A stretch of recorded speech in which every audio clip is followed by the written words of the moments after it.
Es la primera potencia económica de la Unión Europea. Es también uno de sus grandes líderes políticos y, con el contexto actual en Europa, con la guerra de Ucrania, una de las voces también más autorizadas en cuestiones de defensa. Y sin embargo, no está en uno de sus mejores momentos. De hecho, va a tener elecciones en febrero y económicamente está flaqueando bastante. Y por eso hoy, en No es el fin del mundo, ya te avanzo que en un formato bastante poco habitual, vamos a hablar de la crisis en Alemania. No es el fin del mundo Express. Este episodio es completamente especial, es prácticamente improvisado y nos lo hemos sacado un poco de la manga aprovechando un acontecimiento muy especial, una presencia, básicamente, y no es la de que el gobierno alemán haya colapsado, que es una de las cosas de las que vamos a hablar, sino que está aquí, en el estudio de No es el fin del mundo, nada más y nada menos que Franco de Ledone. ¿Qué tal, Franco? Bueno, muchas gracias. Qué presentación. Me va a hacer llorar.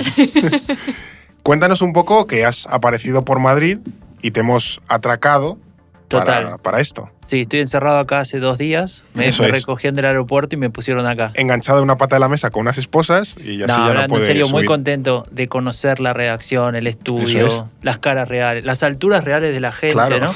Sí. Y bueno, un poco confundido porque ¿la gente de maquillaje viene ahora o viene después? Aquí es que somos austeros, como el personaje que tendremos en unos días en No es el fin del mundo, hablando de él. Bueno, más allá de lo del maquillaje, todo bien. Me dieron agua. Eso es, sí. Somos generosos. Y te ofrecimos un polvorón, porque, claro, en el orden mundial ya nos compramos polvorones ya en noviembre.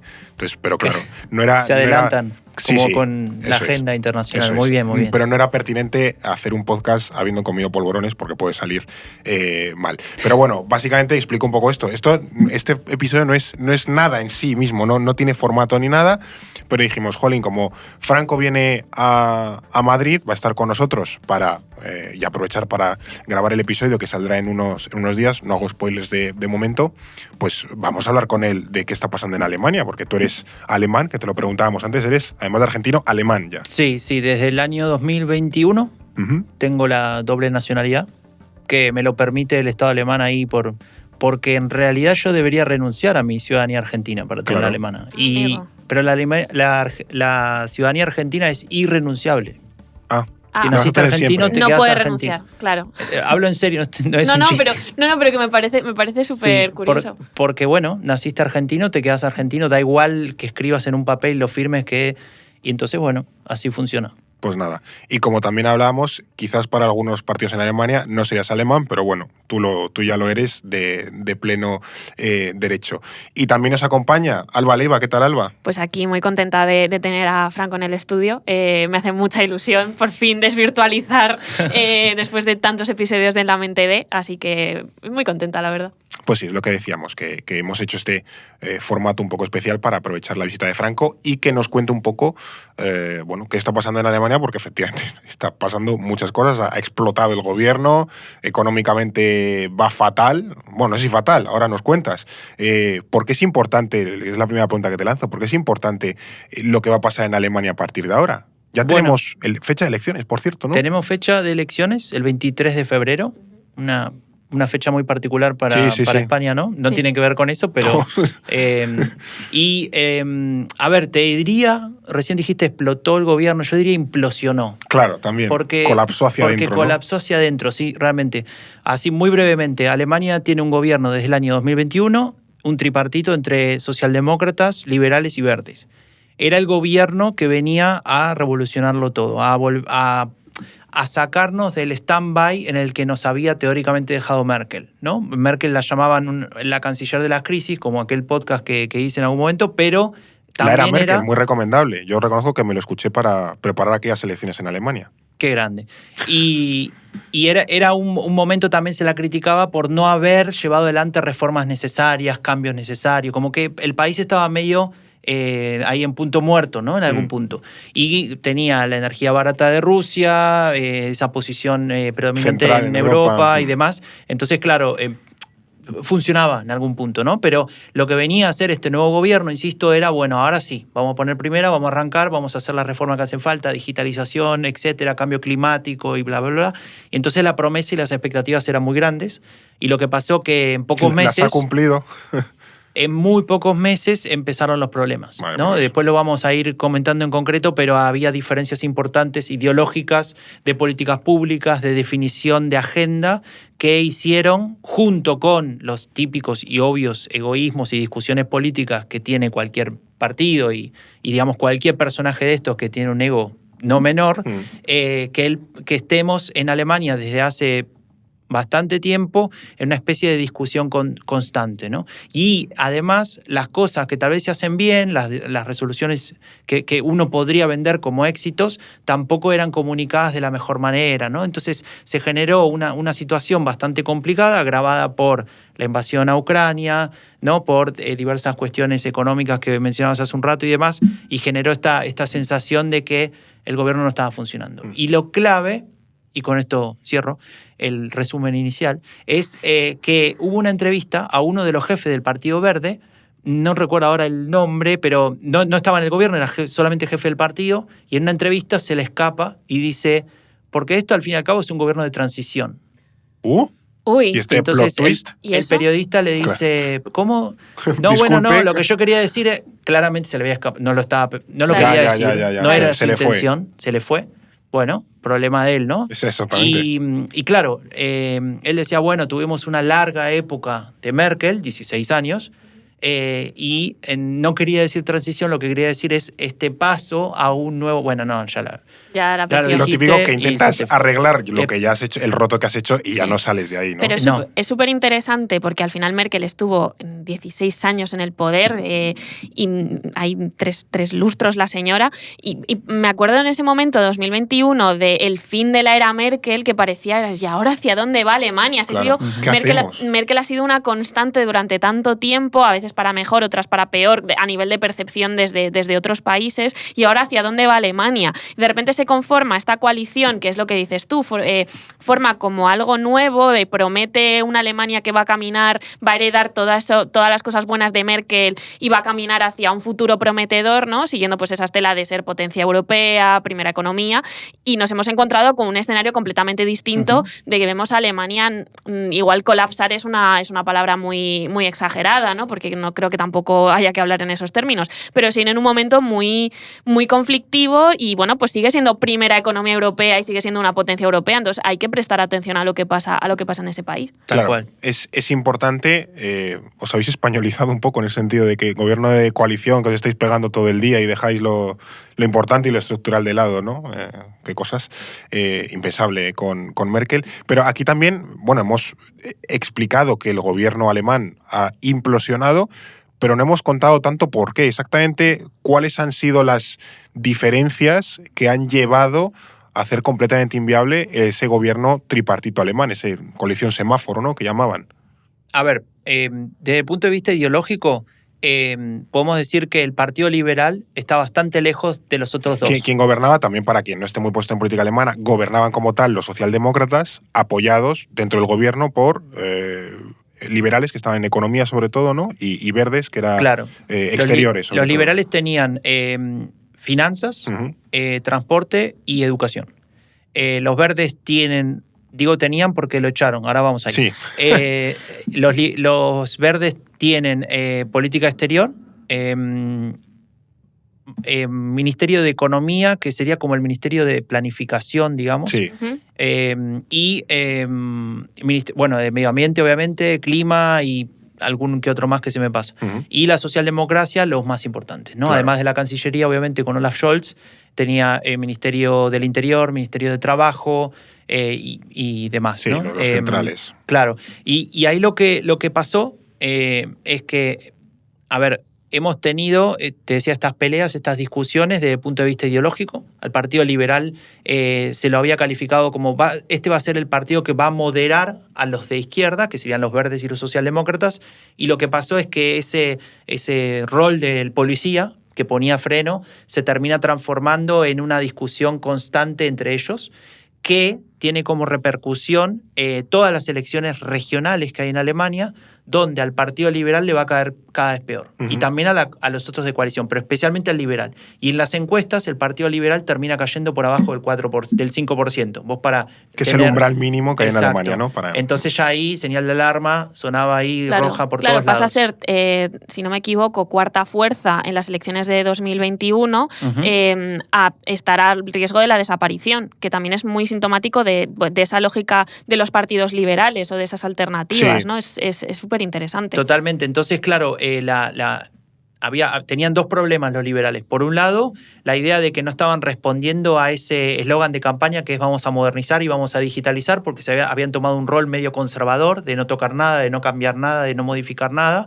Y por otro lado, tenías a todo tu electorado tradicional del Partido Liberal que dice, bueno, ahora gobierna con estos, ¿no? De izquierdas. Eso no queríamos nosotros, ¿no? Esto no es lo que nosotros pensábamos que era. Y entonces ahí tenés un partido que toma una posición, si querés, de enemigo interno. En ese contexto tenés una opinión pública que valora a ese gobierno como el peor desde que se mide ese dato. Es decir, desde que las encuestas miden satisfacción con el trabajo del gobierno, este es el peor de todos.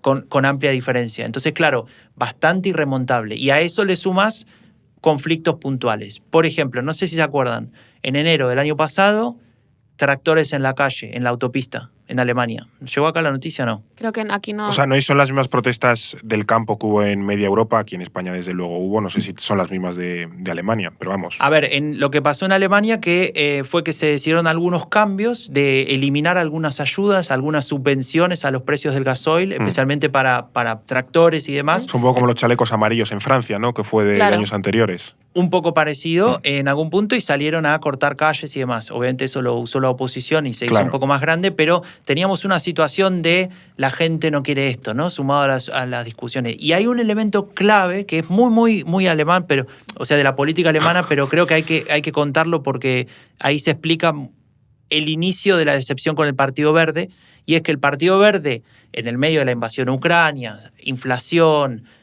y todas esas cuestiones que había, tenemos a la decisión de Robert Habeck, que es el vicecanciller y ministro de Economía, que decidió reformar toda la ley de energía en las casas particulares. Es decir, la idea era, bueno, hay que cuidar el clima, hay que no malgastar la energía, entonces tenemos que aislar mejor las casas, tener calderas de mejor calidad, más modernas, todo perfecto, ¿no? Sí, en los papeles nos encanta. Ahora, eso significaba, al menos en la primera lectura, que había gente que tenía que desembolsar de la nada 20.000, 30.000 euros, ¿no? Y capaz que vos eras propietario y habías heredado esa casa de no sé quién y qué sé yo, y la casa era vieja, y no tenías 30.000 euros para sacar del bolsillo y decir, bueno, vamos a ayudar al clima, ¿no? A eso le sumas la inflación, como te decía, entonces, claro, y ahí se generó un descontento que incluso superaba lo que en realidad decía esa ley, porque esa ley no iba tan lejos.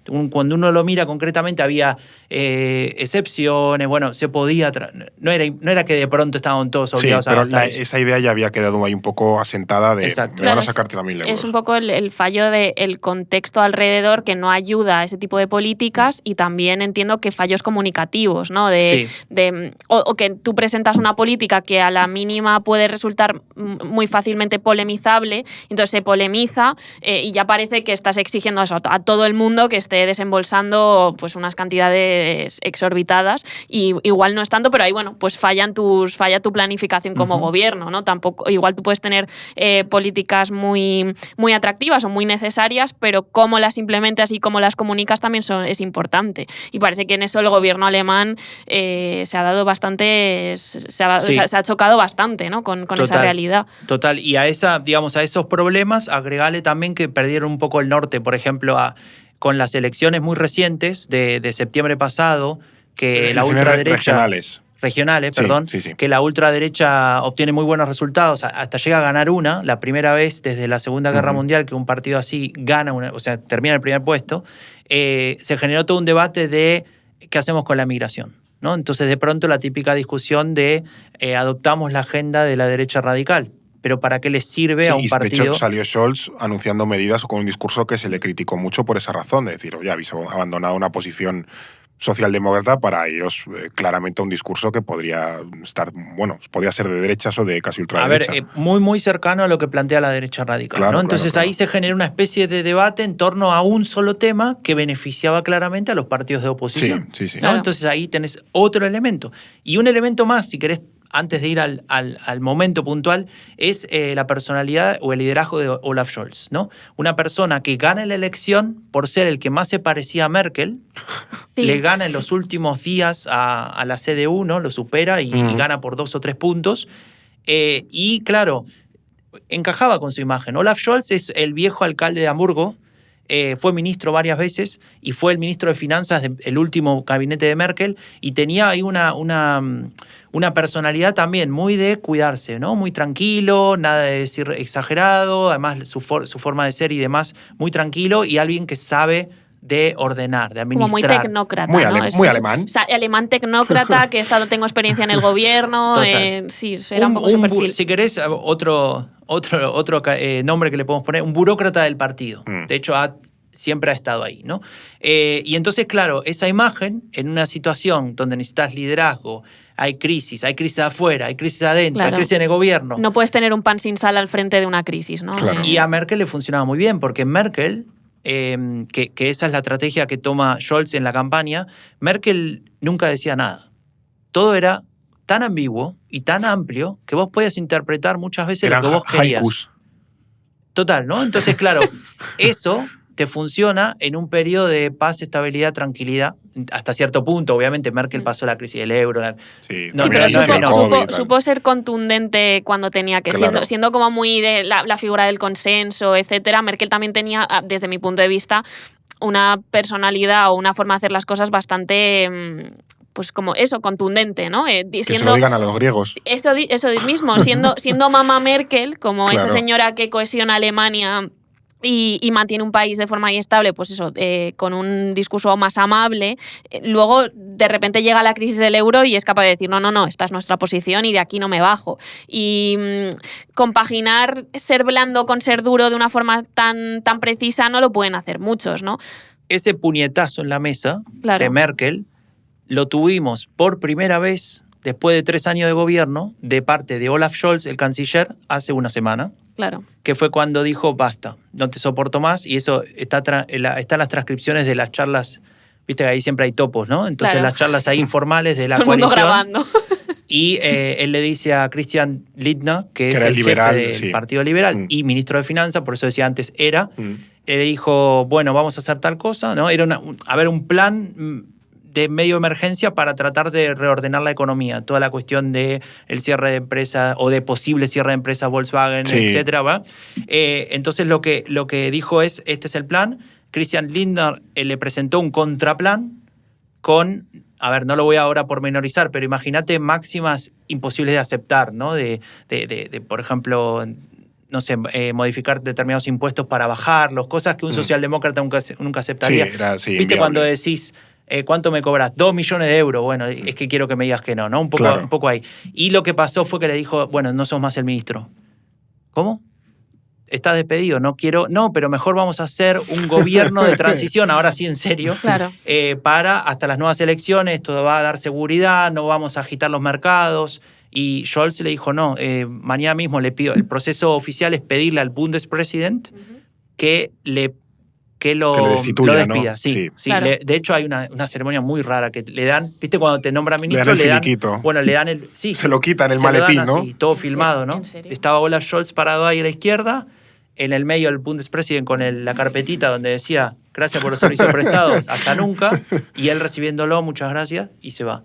Bueno, y entonces ese es el, digamos, si querés, el punto final, el punto culmine de esta coalición, y ahí Olaf Scholz dice, voy a llamar a elecciones, mejor dicho, voy a llamar a la moción de confianza, no sé cómo se traduce en español. lo mismo. Lo hemos traducido moción de confianza. Sí. Bueno, Sí. moción de confianza, es decir, quieren que siga siendo el canciller, obviamente iba a perder. Porque no- quedaba en minoría, ¿no? No Dentro tiene del mayoría, Parlamento, exactamente, y eso significa que tiene 60 días, si no recuerdo mal, para llamar a elecciones. Se lo avisa al Bundespräsident y este decide hacerlo. Y lo que pasó fue que la oposición dijo, no, 15 de enero es demasiado tiempo para hacer esa moción de censura. Entonces la van a hacer antes y las elecciones, en vez de ser a fines de marzo, van a ser el 23 de febrero. Claro. Aquí también había una cuestión, creo que también me gustaría que nos explicases como esta visión que hay en Alemania, ¿no? Con la cuestión del déficit. Que Lindner, los liberales, vamos, el déficit y la deuda, ni verla, o sea, ni de lejos, pero Scholz y los socialdemócratas sí que estaban como empezando a plantear la idea de, bueno, a lo mejor Alemania tiene que empezar a endeudarse para hacer frente a la recuperación económica de la situación del país, al gasto, a la inversión en defensa, es decir, a todos los retos que Alemania tiene por delante. Porque además está la cuestión, hay una cuestión constitucional, ¿no? De un límite constitucional a cuánto se puede endeudar Alemania. Y ahí no sé si entraba en contradicción 3 milésimas o algo así. Claro, te puedes endeudar muy poco. A ver, hay... ¿Viste esto que te decía, este momento en el cual intercambian planes de último momento y termina despedido? Bueno, esto tiene mucho que ver con eso, ¿no? Vamos a aprender alemán. Schwarz null. Null es 0. Schwarz es negro. Números negros, es decir, lo contrario de números rojos en alemán. Eso está inscrito en la Constitución. Alemania no se puede endeudar. Alemania no se puede endeudar para cubrir gastos de cualquier tipo. Lo que puede hacer Alemania es, que fue lo que hizo cuando empezó la guerra en Ucrania, hacer una especie de excepción a eso por circunstancias de emergencia, ¿no? Entonces vos no tenés que modificar la Constitución, pero podés decir, me endeudo, que en ese momento creo que eran 60.000 millones, no me acuerdo bien. Bueno, pero una cifra inasumible en cualquier Sí. caso para un alemán, o sea, no... Sí, no, a mí me costaría un par de años juntarlo. Pero entonces, bueno, eso pasó allá por cuando empezó la guerra en Ucrania. Entonces, lo que plantea Scholz es, bueno, tenemos una emergencia en ese sentido, ¿no? Y además de hablar de la cuestión interna que estábamos mencionando, también a eso se le suma que dice, tenemos que seguir apoyando a Ucrania. Y ahora, en la Casa Blanca, están cambiando los muebles. Sí. Entonces, no va a ser lo mismo. Y necesitamos... Y ahí es donde Christian Lindner pone el freno y dice, yo, lo dice de manera muy poética, yo voy a lastimar mi cargo de ministro de Finanzas, o sea, mi juramento de que voy a cuidar el interés de los alemanes como ministro de Finanzas si yo acepto esto que propone Scholz. Scholz está dañando a Alemania. Él le dice... Ahí hubo un par de discursos intercambiados, ¿no? Él le dice, no, ellos están dañando a Alemania porque no entienden que Alemania necesita esto para volver a activarse. Todos los países del mundo lo hacen, ¿no? Claro. Y estamos hablando de una emergencia, ¿no? Y bueno, como obviamente no le alcanza para cambiar la Constitución, con los votos no le alcanza ni para tener mayoría, para seguir siendo canciller. Y para sobrevivir imagínate. Como gobierno. Claro. Exacto. Y ahí es donde aparece este tema del Schwarz null como la clave para entender un poco el último... A ver, la gota que rebalsó el vaso, ¿no? Esto viene, como decíamos antes, desde bastante más atrás. A mí me llama mucho la atención porque todo esto, más allá de la mera discusión política, también nos habla de algo ya casi como estructural a nivel de Alemania Alemania cómo entiende la economía, cómo entiende las relaciones internacionales, cómo entiende su posición en el mundo, ¿no? Y está en ese momento en el que tiene que tomar decisiones que son estructurales y que afectan a esas concepciones mucho más profundas de quién es, no necesariamente un rumbo de gobierno puntual o un cambio de política, de eres más socialdemócrata, eres más liberal. No. Estamos hablando de hacia dónde va Alemania y qué medidas son necesarias para tomar ese camino o hasta qué punto están los alemanes dispuestos a sacrificar. Es que ya estamos hablando de la norma fundamental del país, ¿no? Entonces me parece muy significativo este momento para el país. Sí, yo iba a plantear, la voy a dejar para el final, voy a dejar aquí un poco la pregunta, pero la retomaremos al final porque hay que abordar otros temas. La idea de si realmente Alemania y los alemanes están preparados para el mundo actual, para lo que ya tenemos y para lo que está por venir, ¿no? Que creo que eso es también un debate que tenemos en España, pues a lo mejor en Alemania esa idea del cero déficit, pues no es viable o deseable en el mundo en el que viene, en el que hay que hacer muchas más inversiones, estados más proteccionistas y demás. Pero avancemos también a otros temas para precisamente englobarlo en esa pregunta, porque no sé hasta qué punto... ¿Qué expectativas había con el gobierno de coalición o con los socialistas cuando llegaron al poder? ¿Qué se esperaba de ellos? Siquiera que durasen. A lo mejor es que, no sé, se esperaba esta muerte anunciada. Eso es una pregunta interesante porque nos ayuda un poco a entender también las percepciones que tienen los alemanes de sus partidos políticos, ¿no? Claro. O al menos en ese momento. Año 2021, recién teníamos pandemia hacía casi 2 años, Todavía ¿no? 1 año y medio. había olas y demás, Sí. o sea, quedaban un poco Claro, los retazos septiembre de 2021, Sí. imagínense. Y en ese momento todavía estaba, hoy en día eso se ha reducido bastante, pero el tema del cambio climático ocupaba en la agenda un lugar bastante relevante. Y aparecía en Alemania también el tema de la digitalización, es decir, cómo puede ser que nosotros, Alemania, Made in Germany, ¿no? Esa industria, en Alemania se dice el campeón del mundo de las exportaciones, Sí. ¿no? Exportweltmeister. Es como nos estamos quedando atrás, ¿no? Esto tiene que cambiar. Y había 2 partidos, ya lo mencionamos varias veces, el Partido Liberal y el Partido Verde, que estaban desarrollando en esa campaña un discurso de nosotros representamos esta necesidad de Alemania, esta necesidad de mirar a estos desafíos tan grandes como el cambio climático, pero también podemos apuntar a estas demandas, ¿no? Y ahí aparece el Partido Verde y el Partido Liberal en las elecciones como los 2 partidos que juntos sacan la mayor cantidad de votos en la edad 18 a 24. Es decir, los más jóvenes Claro. sacaban un punto más del 50%, 51%. Y ahí, de alguna manera, se reflejaba esta idea de estos son los partidos del futuro. Y pasó algo bastante interesante que comentaba hace un rato, y es que cuando se va a formar la coalición, obviamente el Partido Socialdemócrata que ganó la elección había sacado 26%, necesitaba a los otros 2, ¿no? O sea, la disyuntiva era, hacemos este tripartito que terminó siendo o nos vamos con la CDU, que había salido segunda con 24. De la gran coalición, que se llama en Alemania, ¿no? No, pero bueno, también, sí, totalmente. Pero era continuar lo de Merkel, era Claro, bastante difícil, cambiando ¿no? los roles, porque Claro. en Merkel era Merkel gobernando con apoyo socialdemócrata y ahora era Tal la cual, inversa, ¿no? Tal cual. Y entonces lo interesante de lo que pasó ahí, que nunca había pasado antes, es que en lugar de que el Partido Socialdemócrata, que es el grande y el que le dice, ¿querés gobernar conmigo? ¿Querés gobernar conmigo? Estas son las condiciones y demás, y discutir un poco, los 2 chicos, o sea, los liberales y los verdes, se pusieron de acuerdo antes, hicieron un papel conjunto y después fueron a hablar A negociar juntos con la socialdemocracia. Entonces pasó algo bastante particular y yo creo que marcó un poco el nacimiento de esta coalición, ¿no? Imagínense lo que decíamos antes, un líder como Olaf Scholz, que no es el que golpea la mesa, no es este típico hombre alfa y digamos que lleva adelante el carro y demás, nace su coalición casi como imposición de los 2 más pequeños, ¿no? Claro. En algún punto. Y creo que eso marca bastante... Y además eso también es interesante de cómo se percibían tanto los verdes como los liberales como el futuro, ¿no?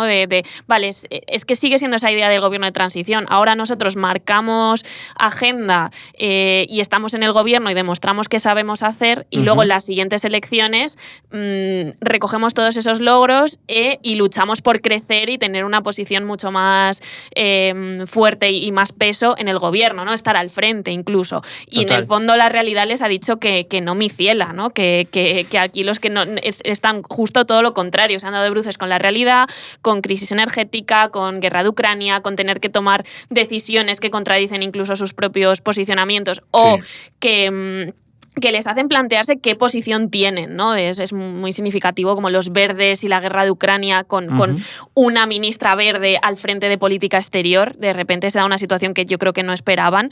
Y ahora vemos una situación que los que ganan fuerza es el espectro totalmente contrario, es la extrema derecha, Alternativa por Alemania, la izquierda rojiparda. A mí eso me parece muy curioso cómo se les han cambiado las perspectivas en apenas 3 años. Sí, con esa gente quería ir, con no nuevos partidos, pero desde luego los que están capitalizando ahora muchísimo más apoyo que lo que se preveía. De hecho, creo recordar que cuando gana Scholz, AfD, Alternativa por Alemania, marca mínimos históricos y se llega a plantear la idea de, bueno, este partido ya está en fuera de juego, ya como un Fukuyama 2.0, ¿no? De ya la AfD ha quedado completamente, porque además también estaban en peleas internas en ese momento, entonces como que ya habían quedado ya muy debilitados. Y resurgieron. Bueno, ahí hay que hacer un matiz, porque claro... Y están también los rojipardos, que ahora hablaremos de ellos. Vamos con la ultraderecha. Primero, sí, que son los grandes al final. Alternativa para Alemania. A ver, ese partido saca en el año 2017 12, algo, ¿no? Entonces era como la sensación en ese momento, venían de 4 puntos la elección anterior 2013 y ya tenía un discurso bastante de derecha radical, ¿no? Tal vez no tan radicalizado como ahora, pero iba en esa dirección. De hecho, el discurso del jefe en ese momento, Alexander Gauland, era vamos a cazar a Merkel. la vamos a casar. La palabra de casar con Z, yo soy argentino, no me sale la... Digo, pero- ¿qué? Este momento. No había nada matrimonial con Merkel. Mi cerebro estaba colapsando. Claro, bueno, mil disculpas. Nada. Algún día me saldrá eso. Nah. En ese momento saca 12 y en el año 2021 se podía esperar por diferentes circunstancias que le fuera mejor y lo que termina es sacando 11. Tampoco le fue tan mal, pero las expectativas iban en contra de eso y es verdad también que había peleas internas bastante profundas porque el partido ya estaba claramente la disyuntiva de nos seguimos radicalizando o ponemos un freno porque tenemos chances de eventualmente coalicionar como pasa en Austria, ¿no? Donde el partido equivalente, que es el FPÖ, suele formar parte de gobiernos a nivel federal. Entonces, lo que pasa con la AfD en esta elección y digamos, de alguna manera terminar de deshacerse de los más moderados, dentro de lo que cabe decir moderados, no me malinterpreten. Moderados, ¿no? sí, bueno, también es algo que le ocurre a Vox en España cuando se deshacen de Espinosa de los Monteros y toda esta gente que al final eran los moderados dentro de un partido de derecha radical. Por eso. Claro. Y entonces lo que sucede es que en este contexto que veníamos describiendo, ¿no? de prestigio del gobierno, de los verdes cometiendo errores, de una agenda, la famosa agenda woke, ¿no? Que ahora era digamos, el status quo, ¿no? Pasaba a ser el gobierno, entonces hacía falta para algunos sectores expresar un cierto descontento y demás, y ahí empieza a crecer. Y AfD llega a tener, si no recuerdo mal, 23%. O sea, ese es un número impensable. Sí, Mira, sí. yo vivo en Alemania desde el año 2010. AfD se funda en 2013. Cuando yo llegué a Alemania, hablando con algunas personas, ya te das cuenta que un partido así era impensable. O sea, estaban los marginales, ¿no? De 3%, pero ni te podías imaginar un partido con ese discurso. Y X cantidad de años, 13, 14 años después, uno de cada 4, Sí. ¿no? Sentado en el metro, veías de estos 4 hay uno que vota AfD, ¿no? Y para uno que es migrante o mis hijas que tienen ascendencia migrante, vos decís, este es el país que quiero estar, ¿no? Claro. Y era un número que era pequeño al lado de lo que estaba pasando en el este, ¿no? Todos recordamos, Alemania eran 2 países, en el 90 sí se reunifican, pero el este sigue teniendo su propia lógica. Y en esa propia lógica, 30 y pico años después de la caída del muro, donde supuestamente Alemania volvía a ser una en todo sentido, tenés que AfD consigue el 30 y pico % de intención de voto a nivel federal en el este del país, ¿no? O sea, ahí sí, en el metro no es uno de cada 4, sino uno de cada 3 que va a votar a AfD de los que están Y sentados ya primera ahí. fuerza, y ya de manera... Y primera fuerza en Thüringen y demás. Al final lo que vemos también de ese bagaje económico de las dos Alemanias, ¿no? Esa Alemania a 2 velocidades, pues obviamente cala mucho más ese discurso en territorios mucho más descontentos porque tienen pues cifras de pobreza más altas, una desigualdad mayor, es que es muy claro en ese sentido. Totalmente. Y, o sea, ¿cómo ha capitalizado tanto esa idea AfD? Además del descontento, no sé si también cuestiones migratorias, tema de Rusia... Porque, o sea, ahora en las encuestas no sé cómo están. Creo que AfD está segunda en las encuestas AfD está nacionales. segunda a 18, sí. 18 Claro. puntos. O ese es un promedio, si querés, de las más aproximado, recientes. claro. Después le sigue, si no recuerdo mal, el partido del canciller, Socialdemocracia, con 16, 15, por ahí, y bajando, ¿no? Tremendo desplome de los socialistas también. Claro. Sí. Primero la CDU, como casi siempre, pero luego, claro, después del... Es que si AfD juntás es a algo los 3 muy raro. partidos, mira, si no recuerdo mal, 16 más 11 es 27 más 4, llegan a 30% los 3 partidos de gobierno con toda la furia. Hoy, ¿no? Si las elecciones fueran mañana. Y lo que pasa con AfD, esto que me preguntás, a ver, sí, claro, hay te decía antes, un reposicionamiento del tema migración. Parece que el único problema de Alemania es migración, ¿no? Al menos en los últimos días es como el tema. La obsesión, antes ¿no? de También lo de la caída del gobierno, claro. digo, ¿no? Pero se hablaba solo de eso y claramente eso es una discusión que se puede tener, es parte de una agenda, pero no es el único problema que tiene un país. O sea, si Volkswagen, que decías Claro, antes, en el momento en el que esté decide diciendo que cerrar eso es... 3 fábricas y despedir a 10, 12.000, 15.000 siendo Alemania personas. el motor el motor de la industria de Europa y además el motor automovilístico. O sea, Claro. es como la industria insignia de la economía alemana. Claro. Es que eso Total. te dice mucho de cómo está a nivel económico el país. Claro, entonces trayendo el debate político, a ver, esto no lo digo yo, esto lo dicen cientos de estudios.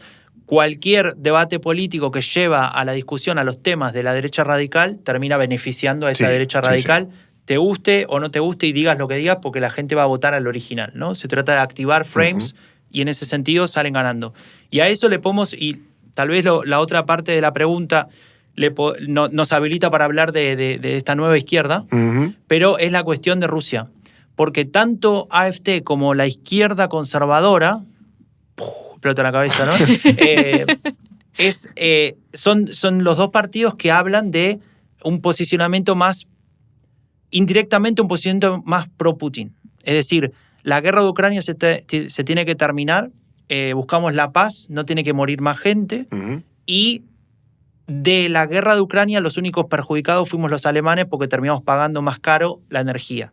No se tematiza de por qué eras dependiente de un solo país, no se tematiza qué significa todo eso que estamos diciendo. O en qué consejo de administración acabó Schröder, pero bueno, esos son... Claro, son detalles. O incluso también, de nuevo, también ahí se enmarca en esa, llevándomelo otra vez a temas más globales, ¿no? Pero es también muy significativo, muy sintomático de un sentir más general a nivel global, de yo me preocupo de lo que me pasa aquí y las causas del multilateralismo, de las causas justas, de entender el sistema internacional como algo que se tiene que cuidar y ese sistema de derechos y libertades que se tiene que cuidar y que todos tienen que trabajar para que se mantenga y es ilegal que un país invada a otro y por tanto tiene que ser respondido, eso pues obviamente queda como algo muy secundario, ¿no? En cierto sentido es normal, porque al final alguien va a mirar que poder estar caliente en invierno, poder pagar las facturas y poder tener un trabajo. Eso es importante, ¿no? Eso es importante, claro. Pero claro, la cosa es cuando solo unos partidos son capaces de capitalizar ese descontento de tu situación y eso acaba afectando a lo internacional y se pervierte todo lo demás, ¿no? Sí, además es un discurso profundamente populista, ¿no? En el sentido de simplificarlo al máximo y decir, bueno, a ver, podemos tener la vida que teníamos antes, primera falacia, ¿no? Esa era dorada que no existe. Asegurarlo, ¿no? Pero digamos, una vida que, por cómo está planteado, no solamente que es deseable, sino que parece posible, porque vos decís, quiero llegar a fin de mes y no morirme de frío en invierno. Tampoco estamos pidiendo que todos queremos el auto eléctrico de último modelo y qué sé yo, ¿no? Eso es un punto. Y el otro punto también es que esa forma de plantearlo te pone un componente emocional, que es no solamente nos va a ir mejor, sino es que se va a dejar de morir la pobre gente que está en la guerra. Claro. Vos podrías decir, no, yo quiero que se siga muriendo la gente, ¿no? Claro. Nadie va a decir eso y han sido muy inteligentes tanto la ultraderecha como este nuevo partido, que quiero que digas el nombre del partido ahora, de izquierda conservadora. Te vas a animar, ¿no? Sí, porque además yo te lo he escuchado, entonces ya creo que lo repito como un loro. Bueno, ese partido, esos dos partidos dicen, bueno, nosotros somos los partidos de la paz y ustedes son los otros. Que queda a criterio del que está escuchando, ¿no? Claro, entonces ahora tenemos ese auge de alternativa para Alemania, sobre todo en la zona del este, y luego también la ruptura de lo que es la izquierda poscomunista, que teníamos a Die Linke, la izquierda, tampoco se ocurra mucho el nombre, que era no reconvertido, pero se ha escindido y ha sido casi devorada por su madre, que es Sarah Wagenknecht. Muy bien. Más o menos. Ahí pegaste en el palo, he aprobado picó, entró y salió. Bueno.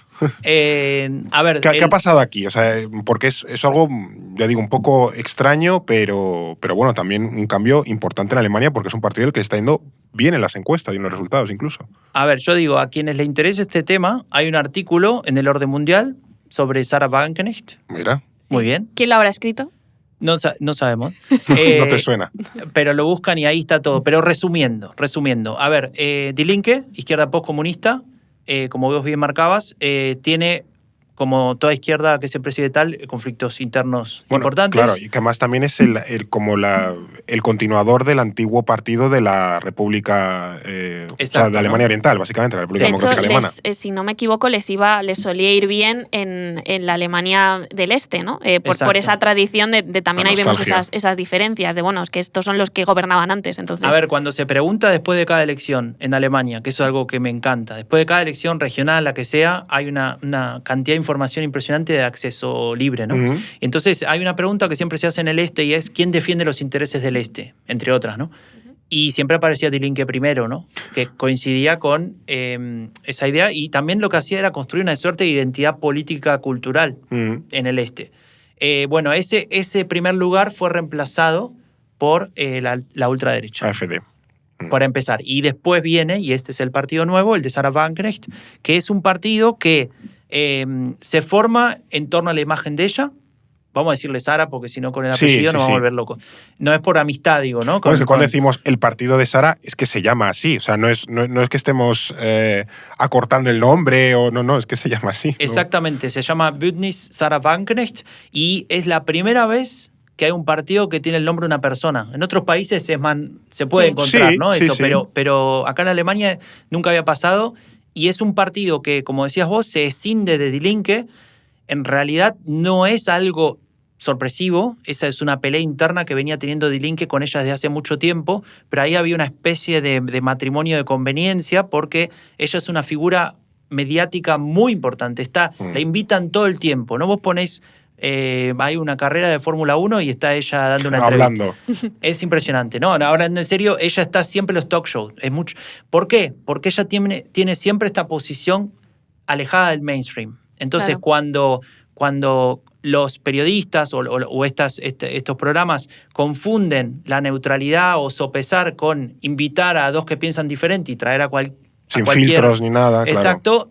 Ahí siempre entraba Sarah Wagenknecht para decir, por ejemplo, yo estoy por la paz y ustedes por la guerra, ¿no? Por ejemplo, o en la época de la pandemia, yo no quiero que el Estado me diga lo que tiene que hacer, por eso no quiero que me obliguen a vacunarme, por ejemplo, y los otros partidos haciendo campaña para que la gente se vacune y demás, como fue en ese momento. Entonces, siempre esa posición de estar en contra del mainstream en general de lo que dicen los partidos de gobierno. Y lo que pasaba internamente en Die Linke era lo mismo. Ella representaba en su momento, después se lo abandonó, pero ella era el ala de anticapitalistische Linke. Es decir, romper todo, cuanto peor mejor. Claro. Y un partido, como decías vos, que en el este gobernaba o cogobernaba, no podía darse el lujo de tener un ala que quiere romperlo todo. Y Die Linke iba, al menos una parte de Die Linke, en un camino de intentar eliminar todos esos dejos de aquel poscomunismo, de revolución y demás. Entonces ahí había conflictos. Claro. Y a eso le sumamos que ella tenía una agenda bastante conservadora en otros temas. Por ejemplo, cuando tuvo lugar un atentado en la ciudad donde yo vivo, en Würzburg, en el sur de Alemania, hubo una persona que entró en un tren con un cuchillo y mató a varios, ¿no? Y después se supo que era alguien que tenía motivos islamistas.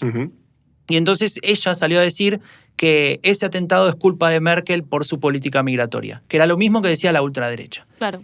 En ese momento ella era la jefa, o mejor dicho, la portavoz de Die Linke en el Parlamento Federal. Entonces todo el partido dijo, ¿pero qué estás diciendo? Claro. Y ahí se armó un lío tremendo, ella se retira, no se va de la política, pero sale del medio, y en ese momento escribe un libro que se llama Los Engreídos, donde enumeraba todas estas críticas a todo lo que sería la agenda progresista, para resumirlo. Claro. Y ahí empieza a tomar posición y escribe en ese libro, nosotros tenemos que armar una izquierda conservadora, que parece, insisto, un oxímoron, pero era su visión de combinar esos dos elementos. Y que en muchos sitios se ven esas combinaciones que parecen raras, un pero poco que antinatura. Un poco antinatura, pero es que en el fondo puede existir esa izquierda, bueno, si se puede llamar así, que quiere buscar, un mayor servicios públicos, mayor estado del bienestar, etcétera, pero solo para los nacionales de un país. Exacto. Y es esa idea pues profundamente racista, antimigratoria y conservadora en otros ámbitos. Y hace ahí un mejunje que, pues para muchos alemanes, en este caso, que compran ese discurso de la ultraderecha o que compran ese discurso de es la migración lo que me quita todos mis beneficios, todos mis derechos, pero en el fondo vengo de esa tradición poscomunista, pues ahí encuentro en la izquierda, claro, en esa izquierda rojiparda, algo atractivo, ¿no? Sí, y un poco para terminar la historia, lo que termina pasando es que ella se empieza a alejar del partido, seguía teniendo su cargo, seguía siendo diputada federal, sigue siendo diputada federal. Intenta un poquito antes de la pandemia hacer una especie de movimiento tipo como el de Mélenchon en Francia, la Francia insumisa, ¿no? Sí, la Francia insumisa. Que no le funciona, le llamaba Aufstehen, que significa levántate. No funcionó. Estoy como recordando todas mis lecciones de alemán de hace muchos años, que yo ahora no me acuerdo de nada, pero de repente es como que ahora sí, Aufstehen, claro, verbo que luego se separa, sí, que por supuesto. Después hacemos una versión en alemán de todo esto, ¿no? No. Yo es que suspendí alemán en el colegio, entonces no cuentes conmigo para eso.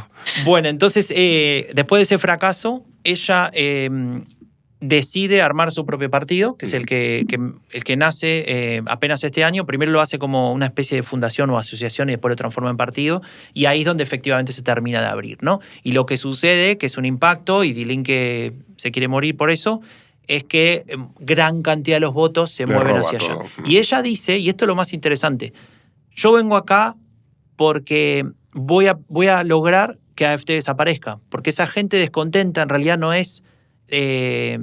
tiene ese pensamiento ideológico de ultraderecha, sino que en realidad lo que quiere es un país normal. ¿Viste ese tipo de un sentido común? Todas estas frases. Sí. Entonces van a venir a votarme a mí. Y en las encuestas se veía algo así un poco, porque bajaba un poco y subía, pero el que más perdía era Die Linke. Y la prueba final fue en las elecciones de septiembre pasado, del Este, donde mirás el trasvase que está medido estadísticamente con representatividad, veías que el trasvase en realidad era desde la socialdemocracia y desde Die Linke al nuevo partido de Sarah Wagenknecht. Lo cual habla de que hay un descontento con esas ideas progresistas y demás, que ella sabe comunicar, pero también habla de que aquellos que votan el partido de ultraderecha no necesariamente van a ir a votar a otro partido, si querés, antisistema o anti-mainstream, como lo que ofrecía ella. Es decir, ella no generó una solución para el tema de la ultraderecha, sino que generó todavía más polarización, porque es más ahora la cantidad de votos que se van a partidos que no quieren gobernar con nadie, básicamente. Claro. ¿No? Y eso es interesante porque te genera, este partido, esta izquierda roja y parda, te abre un nuevo espectro entre la derecha radical de AfD. O sea, todo es derecha radical o posiciones extremadamente conservadoras, se mueven en ese marco, pero en lo económico igual tienes a esa Sarah Wagenknecht y luego tienes a AfD. Y es como que te abren un nuevo marco político entre el que se mueven dos fuerzas enfrentadas, pero no necesariamente una se come a la otra, sino que conviven y coartan espacio político. Total. Y esa es la situación que tenemos. Ahora, ¿cómo están las encuestas? ¿Pasa el umbral del 5? Sí, ella está en 8 o 9. Ah, bueno. Está por ahí. De hecho, podría, sacando algún par de puntos más, sentarse a negociar una coalición. De hecho, en el Este lo estuvieron haciendo, se rompió. Ese es el problema que tienen estos dos partidos si quieren llegar al poder, que posiblemente no quieran. Y es que ellos son partidos que tienen como máxima, y digamos, si lo interpretás en términos utilitarios, lo que más les conviene es estar en la oposición. Claro. ¿No? Hasta que al menos consigan una mayoría absoluta. Siempre estar criticando, al final ellos en el gobierno se desinflan, porque no pueden hacer todo lo que han prometido, claro. Básicamente no hay atribución de responsabilidades negativas, ¿no? Entonces, claro, estos dos partidos no quisieran estar en el gobierno. Después, bueno, vienen las otras cuestiones, ¿no? Otro tipo de intereses y demás. Pero en principio ese es el gran problema que tienen los dos. Y cuando AfD todavía no lo vive porque ningún partido quiere coalicionar con ellos, eso está claro. Pero con este partido sí. Y se ha dado en el Este, y lo que ha pasado es que ha puesto sobre la mesa, ¿cómo se dice?, planteos de máxima, ¿no? Es decir, si no hacen esto, no funciona. Y llegó a plantear, por ejemplo, su partido, a la CDU, tienen que decir que nosotros no estamos del lado de Ucrania, que Alemania está... A ver, lo digo de vuelta. Una elección a nivel regional, en una elección a nivel regional, quiere obligar al partido a nivel federal a decir que no apoyan más a Ucrania. Claro, plantear claves nacionales en términos regionales. Pero que no como tienen nada que ver. condición Claro. de formar una coalición, ni siquiera desde lo discursivo. Que ni siquiera es la competencia del Estado federado. Exacto. ¿No? Igual que el tema migración. Migración no es una competencia de Estado de Bundesland, ¿no? Entonces, claro, ahí es donde aparece este elemento de decir, bueno, entonces no quieren gobernar. O sea, va por otro lado la cuestión, la discusión en estos dos partidos. El problema es que si tenés dos partidos que no quieren gobernar, que juntos suman el 30% o el 20 y algo, bueno, tenés un problema en un país que es un país parlamentario, básicamente. Y el último que nos falta un poco es la CDU, que todavía no hemos hablado de ellos en profundidad. No, bueno, ahora mismo son los primeros en las encuestas, pero no sé si por descarte del resto, porque ahora tienen un buen candidato, están haciendo un buen trabajo, que no sé si se están planteando, es que no sé si al final se termina de romper esa coalición con la CSU bávara, ¿no? Que siempre era CDU/CSU. No sé cómo está esa situación, si van a ganar, ¿qué está pasando ahí? Para empezar por lo último, esos dos partidos yo creo que nunca se van a separar. O sea, a veces hay discusiones... Son siameses. Sí, aparte, bueno, está así configurado. Imagínate, para quien no sabe, Alemania tiene 16 Bundesländer, comunidades autónomas, y hay una en particular que es Baviera, que de hecho es donde vivo, donde no está presente la CDU, sino otro partido que se llama CSU, Unión Social Cristiana, en lugar de Unión Demócrata Cristiana. Y el acuerdo es, nosotros estamos acá en Baviera y ustedes nunca vienen, pero nosotros nunca vamos allá y viceversa. Listo. Acuerdo cerrado y firmado. Cuestiones históricas de por qué eso es así, lo dejamos para el para episodio de... Sí, eso es. Y lo que está sucediendo ahora es que la CDU despegó, la CDU realmente como oposición se ha recuperado, había tenido hace algún tiempo una serias dificultades para aprovechar esta situación del gobierno, pero lo ha conseguido. El liderazgo lo tiene Friedrich Merz. Friedrich Merz es una persona que fue durante mucho tiempo el enemigo de Merkel, hasta que Merkel lo limpió en el año 2004, se lo sacó encima y se fue a trabajar al espacio privado. Algo bastante raro en la política alemana, ¿no? De alguien que venga desde el mundo de lo privado, pero bueno, él antes era político, ¿no? Y trabajó, por ejemplo, en BlackRock, ¿no? Por sonarte alguno. Por decirte alguno. Trabajó en la suena. Torre de Sauron. Es un personaje que creo que ahora sí encaja, porque Alemania, la idea que tiene Alemania ahora, o la opinión pública, es necesitamos ordenar la economía, necesitamos a alguien que sepa, que tenga dos ideas de número y que diga más o menos cosas razonables y no experimentos o ideas locas de reformas profundas en, por ejemplo, el tema del clima que hablamos hace un rato y demás. Entonces ahora encaja. Hace un tiempo no. Y tiene un gran problema este señor de comunicación, ¿no? Porque es un tipo frío, cero empatía. O sea, gris, o sea, es básicamente el prototipo, como el arquetipo alemán, ¿no? Otro burócrata. A ver, y hubiese así un sido poco... canciller en los años 60, 70 Claro. con toda tranquilidad, ¿no? Con Claro. y bueno, imagínate, no podría hacer un video de TikTok, ¿no? Se le explota el teléfono antes de que entonces Le cuesta sonreír, ¿no? Ese tipo de ya. cosas. Bueno, y después tiene decía, incapacidad para comunicar porque él pertenece al ala liberal, se quiere, de lo económico del partido, y cuando tiene que intentar conquistar al ala más conservadora, dice cosas como los migrantes hacen turismo de asilo o turismo social, entonces Ya, vienen ya, a ya, aprovechar. Entonces usa palabras que las Sí. saca de otra agenda que no necesariamente él piensa. Tengo serias dudas que él sea así, pero bueno, lo usa. Claro, Y hay entonces que eso le traerse el genera un electorado. montón de líos, o le ha generado. Claro. Ahora ha controlado un poquito eso y es un personaje que lo ha logrado ordenar, y la CDU ahora tiene más del 30% y sin temor a equivocarme, salvo que pase algo muy Catastrófico. trascendental, va a ser el próximo canciller de Alemania. Merz, para que se acuerden. Pues nada, ahí nos apuntamos el nombre. Y claro, aquí la duda está en ver con qué tipo de mayoría cuenta, entiendo.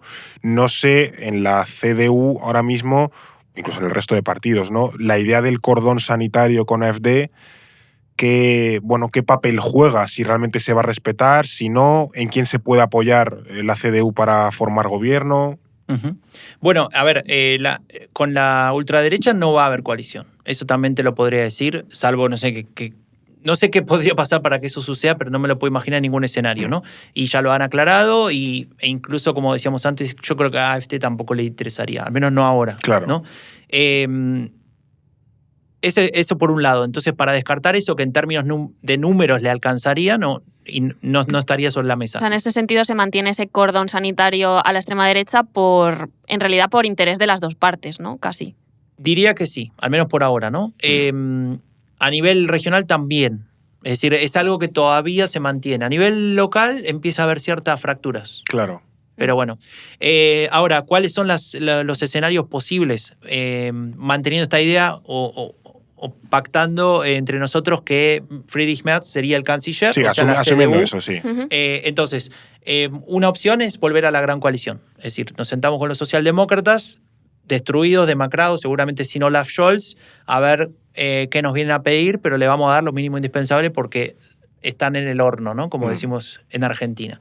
En Baviera también lo decimos. Mentira, pero no importa. Lo dicen porque estás tú en Baviera. Wir sind in den Ofen, podríamos decir. No. Para tus clases de alemán. Claro. Entonces, esa sería la primera opción, tal vez la más fácil, el atajo, digamos, resolvemos esto y listo. El problema es que de los 16 años de Merkel, 12 fueron gran coalición. Y las consecuencias fueron, por ejemplo, que aparezca un partido de derecha radical donde no lo había. Es decir, había un sector de la CDU que se sentía traicionado o no representado, además de otro sector que venía del abstencionismo, pero claramente ahí hubo un movimiento que permitió ese nacimiento. No es la única causa, pero es una causa importante. Importante, sí. Entonces esa sería la opción 1. La opción 2, en términos de números, les alcanzaría hoy mismo para gobernar con el Partido Verde, un poquito a lo justo, pero les alcanzaría.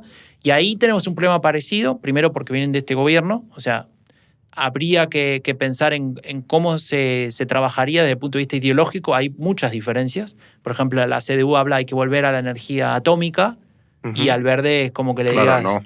Claro, no funciona, ¿no?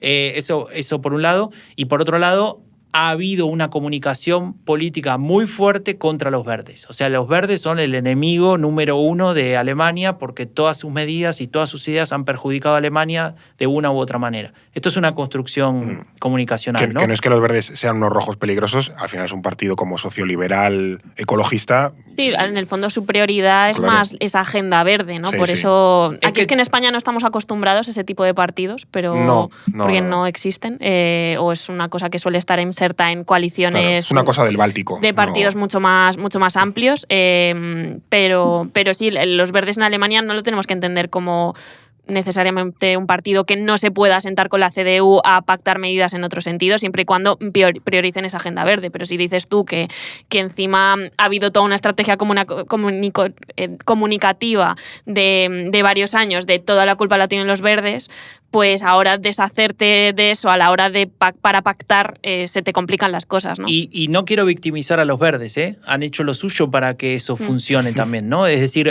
un partido político con ciertos líderes que en algunas entrevistas y demás te mostraban que estaban viviendo en un mundo paralelo, ¿no? De gente...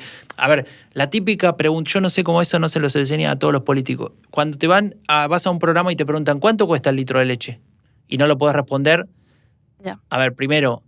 Es fácil, ¿no? O sea, esas cosas las tenés que saber. O cuánto cuesta el boleto mínimo de transporte público, etc. Un café con leche, que se lo llaman a Zapatero. Sí. No lo sabían, ¿no? O decían cualquier cosa, o no sabían cuánto era la jubilación mínima. Ese tipo de cosas que te alejan de... A ver, sin caer en un discurso populista, digo, alejan del pueblo, alejan de lo que le pasa a la gente, ¿no? De en qué mundo vivís. Y algunas veces haciendo determinadas, en medio de este lío que estamos describiendo, proponiendo unas agendas que tal vez no encajan con lo más urgente. No digo que no sea importante, pero da esa señal de, bueno, esta gente está viviendo o está trabajando para un público muy concreto y muy particular con un determinado modo de vida que yo no comparto, en definitiva, claro. Posiblemente no comparto. Entonces ahí tenés un problema con el Partido Verde y cómo la CDU podría construir eso. Una opción que dejaron ahí la puertita abierta es, bueno, si no estuviera Robert Habeck sería diferente, porque los verdes, hay otros verdes razonables, ¿no? Se ha escuchado decir ahí. Entonces, bueno, si hubiera un cambio de cúpula, qué sé yo, capaz que funcionaría. Y el último punto, que es ahí dudoso, y todavía no llegarían con los números, pero pasa a nivel regional, es hablar con el partido de Sarah Wagenknecht. Pero después lo que pasó hace 2 semanas, cuando le pidió esto de Ucrania que dije antes, ya casi que lo daría por descartado, al menos en principio no funcionaría. Esas son las opciones en números que podrían gobernar Alemania y entonces o vamos a tener una coalición con los verdes o vamos a tener una gran coalición con la socialdemocracia. ¿Cómo se llama? Porque allí en Alemania os gusta poner nombrecitos a las coaliciones. ¿Qué nombre tiene la de CDU con verdes? ¿Eso ya está bautizada? La coalición Kiwi. Kiwi. Vale. ¿Qué ves? De las anteriores elecciones tenemos algún artículo explicando las distintas combinaciones. Sí, es verdad. Veníamos de ahora es la que está actualmente, lo dijimos antes, es la semáforo. CDU verde sería Kiwi. Sí. Y CDU liberales, yo te puedo verdes decir todas, es Jamaica, Esto ¿no? es como un concurso. No, pero es que... Jamaica. Siguiente pregunta. Es la fricada electoral de los alemanes, No, que bueno, a ver, da muchísimo juego, coalición claro. Kenia, a ver si lo sacás por... Claro, es negro, rojo, verde, ¿no? Muy bien. Eso vale, sí. Coalición Deutschland. Eso eran liberales, socialdemócratas y CDU. Tenemos todo. Y coalición Bromberg. Bueno, ahora, claro. Esa a mí me la has activado antes. ¿Qué color tiene Wagenknecht? Bromberg. Eso ya está. Morado. Es morado, entonces sería Pues la coalición hay que mora. sacar nuevas combinaciones. Ahí se vuelve a repetir otra vez la... Sí, Eso es muy creativo Alemania en ese sentido. Sí, pues nada, mira, ahí está el puntito. Mira, hablando de la creatividad alemana, también hablemos un poco de la economía. Las noticias que han salido estas semanas es que si pues Volkswagen necesita cerrar no sé cuántas fábricas, echar a no sé cuántas personas, no sé cómo sigue el precio de la energía. Un poco, ¿qué sensación hay en Alemania con la parte económica? Es decir, ¿qué se siente de estancamiento, de retroceso, de que ya ha perdido un poco el ímpetu la industria alemana? Bueno, hay varias cosas. A ver, te diría hasta como consumidor. Claro, o sea, exactamente. Claro. ¿Qué se nota en el supermercado? A ver, lo que se nota es que se estabilizaron los precios, ¿no? Es decir, que no sigue subiendo.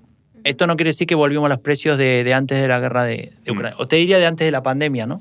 Porque la inflación ya empezaba antes de la guerra de Ucrania, en Alemania. Sí, por el COVID y demás, el tema de la todo el tema de los logística, suministros, eso es. cortes cadenas de suministro, etcétera. Tal cual. Después, el otro problema en ese sentido es que hay una preocupación muy grande, no tanto por si, por ejemplo, Volkswagen cierra la fábrica o no, que claramente es un problema, pero además es que gran parte de la industria de Alemania depende, son subindustrias de la automotriz, ¿no? Claro. Entonces, gran parte de todo ese conglomerado podría sufrir las consecuencias de que, por ejemplo, Volkswagen decida eso, ¿no? No es que Volkswagen quiebre y entonces ese es el problema, sino que Volkswagen quiebra o cierra fábricas más bien y eso permea a toda una estructura productiva que afecta a muchísimas más industrias y muchísimas más empresas. Entonces se te deteriora no una industria concreta, sino todo un sistema productivo. Totalmente. Y hay también un cierto retroceso en términos económicos y eso impacta naturalmente en la recaudación. Entonces vos tenés muchas administraciones públicas recortando porque tienen menos recaudación, ¿no? En función de lo que han vendido. Eso por un lado. Y si querés darle un matiz internacional todavía más, la cuestión del triunfo de Donald Trump. Porque hay muchas empresas alemanas que tienen como cliente principal Estados Unidos. Estados Unidos, claro. Entonces hay un signo de pregunta grande donde ¿qué vamos a hacer con esto, ¿no? O sea, si hubiese, por ejemplo, el tema de aranceles, todo lo que ha hablado Trump, que todavía no sabemos. Sí, pero es previsible que a partir de enero pueda haber. O sea, bueno, no es un ¿a dónde vamos a ir loco. con las máquinas? A ver, estamos hablando de. A veces pensamos venta. O yo lo pienso tal vez, ¿no? De esto, bueno, cereales, qué sé yo, pepino, no sé. No, estamos hablando de cosas con un nivel de valor agregado y con una cantidad, por ejemplo, digo algo más personal si quiere, ¿no? Pero un amigo ahí del pueblo donde vivo trabaja en una fábrica de máquinas de diálisis. Vale. Claro. Y esas máquinas tienen como 80% destino a Estados Unidos, ¿no? Claro. El otro casi 20% a China. Claro. Entonces, si vos el 80% de una máquina de diálisis, vos imaginate todo lo que eso significa, ¿no? En términos industriales, se te cae o se te complica con este cliente más importante, bueno, el impacto es enorme, ¿no? Más allá, digo, para tratar de salir del tema puestos de trabajo que se pierden, que eso obviamente es clave, ¿no? Claro. Sí, esto es fundamental. Y luego no sé si también en términos energéticos cómo ha reconvertido el país. Pero ya también por un poco ir terminando, retomo la pregunta que dejé ahí un poco en el aire y es de si creéis que Alemania ahora mismo está preparada, incluso mentalizada, para adaptarse, para navegar en el mundo que ya tenemos, que es un mundo más inseguro, más incierto, más complicado, en fin. A mí me da la sensación de que hablamos de Alemania, pero en general podemos extrapolarlo a Europa y no quiero que esta respuesta se quede solo como mira los alemanes, qué mal están y qué poca cuenta se dan de las cosas, porque creo que esa reflexión también la podemos hacer aquí en España o en otros países. Al final la Comisión Europea también está en manos de un alemán. A eso vamos, ¿no? Entonces, pero sí que creo que hay... No me parece que sea una cosa homogénea, pero sí que creo que nos muestra que hay distintas fuerzas políticas o posiciones políticas enfrentadas, cada vez más enfrentadas, de gente que sí que quiere dar pasos hacia darse cuenta, ya sea en cuestiones, por ejemplo, de defensa, de hacia qué mundo vamos, de transición verde. Se están haciendo políticas y tomando medidas para ello, y creo que, por ejemplo, esa visión de Scholz de, bueno, igual deberíamos endeudarnos, esté mejor o peor planteada, es prueba de ello, ¿no? De querer hacer cosas y tomar decisiones. Y luego hay otras fuerzas que no quieren hacer cosas ni tomar esas decisiones, o que incluso lastran que se llegue a tiempo y que se reaccione al mundo en el que se vive, ¿no? O incluso también me da una sensación a nivel interno de Alemania de estar muy perdidos. Yo no me había planteado cuál era mi posicionamiento político frente a que, bueno, pues de repente tengamos una invasión en Europa, ¿no? O de qué pienso sobre la paz, qué pienso sobre la guerra, qué pienso sobre las cuestiones de la defensa.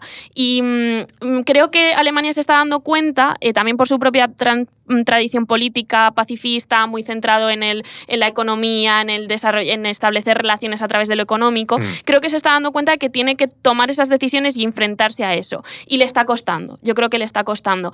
Si es capaz, bueno, creo que es un país con muchas capacidades económicas de decisión, sí, y mucho, exactamente. Otra cosa y mucho no poder, será, y mucho poder pero geopolítico dentro de Europa. Eso no creo que de repente vaya a colapsar ni no vaya a tomar ninguna decisión. La cosa es cómo llega a eso. Y de nuevo, creo que es una reflexión que tenemos que hacer más en conjunto a nivel europeo. No solo de Alemania, pero desde luego es preocupante y hay que estar atentos a ver qué pasa. Mira, muy brevemente, hace algunos días, cuando ya se sabía que iba a caer el gobierno, o sea, cuando ya habían despedido al ministro de Finanzas, fue a la televisión Friedrich Merz, ¿no? Que podríamos decir que es como el canciller virtual, o al menos así se siente y así se está discutiendo. Para un poco, bueno, no solamente valorar la situación, sino, bueno, maestro, vas a ser el próximo canciller, ve contame qué va a pasar, claro, porque estamos desesperados. Entonces, es interesante que la periodista le pregunta, el ministro de Finanzas dijo que Alemania, o los alemanes, vivimos en una situación peor que la anterior y que esa pobreza nos tenemos que acostumbrar a... No pobreza, que esa situación de estándar de vida más bajo del que teníamos lo tenemos que aceptar porque ha cambiado el mundo, ¿no? A ver, Rusia ya no nos vende la energía a precios baratos. Tan barata. Exacto. Entonces, le hace esta pregunta y le dice, ¿usted piensa lo mismo? ¿Usted piensa que los alemanes somos más pobres y que antes y esa situación se va a sostener? Y él dice, yo creo que en Alemania tenemos que hacer un esfuerzo muy grande para no estar mal. Alemania es un país fuerte, esto que acabas de decir vos. Alemania es un país que no se va a derrumbar, no estamos al borde del desquicio y del abismo y qué sé yo, no tiene un discurso de catastrófico, sí. Pero es cierto que tenemos que hacer un esfuerzo muy grande. Esfuerzo muy grande en la boca de alguien que defiende esta visión más liberal y demás de la economía. Claramente estamos hablando de ajuste, recorte, etcétera. Sí. Posiblemente no va a haber suba de impuestos por cómo él concibe, con lo cual la menor recaudación se va a repercutir del otro lado cortando determinadas cuestiones. Ha dicho, ¿no?, que esos recortes pueden ir para, por ejemplo, no hace falta subvencionar cuestiones, sino que hay que fomentar el trabajo, ¿no? Con esto estamos hablando se cortan también algunos programas sociales, etcétera. La mejor política social es el trabajo, básicamente. Bueno, ¿no? un poco vamos a ese lugar, entonces. Y también al final de esa intervención decía, tenemos que volver a hacer la Alemania y qué sé yo. Y me parece que ahí hay para analizar varias cosas, ¿no? Por un lado, no sé si la visión de Friedrich Merz va emparentada con lo que vos decís de esta pregunta, ¿no? Alemania no puede volver a hacer lo anterior, porque todo lo de alrededor es diferente. Entonces, me da la impresión que ahí falta un concepto más innovador. Es que ese salto mental es enorme, en realidad. Asumir que no puedes volver atrás, pero tienes que inventarte un montón de cosas nuevas. Claro, y eso falta. Lo que pasa es que tampoco lo podemos esperar de un político que les acabo de describir hace un rato, ¿no? De cómo es y de cómo concibe la política. Ahora, lo que es interesante es que él tiene la oportunidad de formar ese nuevo gobierno y de despegar de algo que está bastante abajo. Entonces me parece que ahí como tiene esa ventaja, entre comillas, de decir, bueno, peor que esto no puede estar. Podemos empezar a reconstruir la confianza, a reconstruir esta visión de qué Alemania queremos y efectivamente, bueno, tratar de empezar a ofrecer respuestas a eso. Pero lo que yo no veo es que haya un plan para esas preguntas. Eventualmente se desarrollará con el tiempo en el momento en que se forme el nuevo gobierno. Y eso a mí me genera sentimientos encontrados en ese sentido. Es decir, cierto optimismo de él planteando, bueno, esta es mi idea y yo creo que Alemania es fuerte y demás, pero también cierto pesimismo de decir, pero estas ideas son la respuesta a estas preguntas. Claro. Bueno, pues es un poco la conclusión a la que llegamos. te tomamos la palabra en que Friedrich Merz va a ser el próximo canciller. En ese sentido, Alemania sí que es bastante previsible y viendo el mundo loco que tenemos, pues se agradece bastante. No quiero despedirme sin voy a sacar aquí la libreta, porque aquí hay que hablar de pasta, como los alemanes, ¿no? Que básicamente te recuerdo que te puedes suscribir a El Orden Mundial con el código podcast y te damos un 10% de descuento, y si vives en España te llevas la libreta. Franco, aunque no vive en España, se va a llevar libretas para él y su familia. Hago la promoción y te la doy, porque además te tenemos que dar más de una. Es verdad. En vuestra casa sois varios, entonces te vas a llevar libretas de El Orden Mundial. Pero si tú quieres apoyarnos, recuerda el código podcast, 10% de descuento y te llevas la libreta. Y recuerda que estamos en ese camino hacia los 6.000 suscriptores. Ahora hay 5.350, perdón, 5.350 aproximadamente. Estamos buscando llegar a los 6.000, y si llegamos a los 6.000, aquí hemos prometido que haremos un episodio más al mes, largo. Como este, por ejemplo. Como este, por ejemplo, de No es el fin del mundo. Esto ha sido algo excepcional un poco porque nos surgía este tipo de situación, pero haremos pues sobre Zambia, la geopolítica de, yo qué sé, del algodón o de estas cosas que se nos van ocurriendo. De todo lo que se nos pase por la cabeza, que son muchas cosas las que se nos pasan por la cabeza. Geopolítica del Papa Pío VI, este tipo de cosas, ¿no? Entonces, si tú quieres apoyar esto y todo el trabajo que hacemos en El Orden Mundial, los mapas, los artículos y los otros podcasts como en la historia, pues suscríbete y ahí queda. Así que agradecidísimos estamos.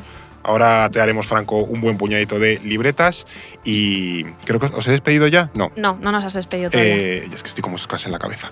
Gracias, Salva, por contarnos todo esto, que te has tenido que empollar Alemania de manera express.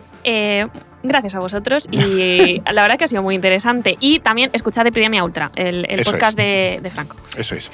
Y gracias también a ti, Franco, por esta visita. Un placer estar por acá, me encantó, voy a volver. Te tendremos en unos días con otro señor, que vamos a entrar en la mente de alguien. No lo podemos decir. O sí. Aquí se puede hacer un poco lo que vamos a decir venga que en nos gana. vamos a la India. Nos vamos a la India, sí, con un personaje clave muy poco conocido y que va a ser muy, muy, muy interesante. Y a ti también, que nos estás escuchando en Spotify o en iVoox o en Amazon o en Apple, donde quieras, o que nos estás viendo en YouTube las caritas, pues nada, también agradecerte que estés ahí y que te esperamos en unos días en ese viaje mental aquí en No es el fin del mundo. No es el fin del mundo, el podcast semanal del Orden Mundial. Producido por The Voice Village. Dirección Eduardo Saldaña. Conducido por Fernando Arancón y guión de David Gómez y Alba Leiva. Producción ejecutiva Ricardo Villa. Diseño de sonido y sintonía original Pablo de Diego.